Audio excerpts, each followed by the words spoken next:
Pyetja që unë bëj në këto momente është se sa dëgjohet zëri i akademikëve në politikë bërjen shqiptare? Për fat të keq nuk dëgjohet mjaftueshëm. Për fat të keq ne nuk kemi mekanizme në Shqipëri ku hendeku midis dijes dhe politikë bërjes të jetë i ngushtë. Ne kemi një hendek të gjerë midis publikut dhe qeverisë, dhe kur them publik nuk është vetëm qytetarë e thjesht, por janë dhe institucione apo mekanizma që ofrojnë mundësi për të kontribuar me evidenca dhe me konkludime shkencore për të ndikuar dhe për të përmirësuar ndoshta politikë bërjen.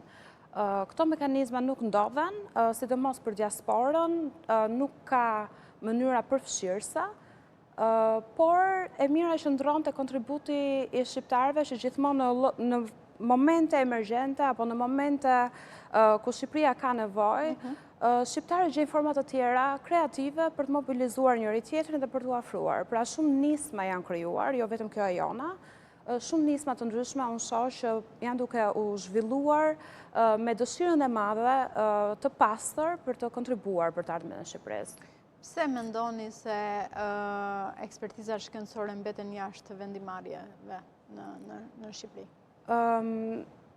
Mënyra se si politikë bërja bëhet në Shqipëri është që gjithçka është e fokusuar tek qeveria, nuk ka gjithë përfshirja apo pjesëmarrje të qytetarëve në çfarë do lloj forme, dyert janë të mbyllura, si nga institucionet, nga administrata, nga gjithçka, për shkak se politika bëhet vetëm për interes politike, pa përfshirë dijen apo kapitalet të cilat i ofrojnë diçka Shqipërisë.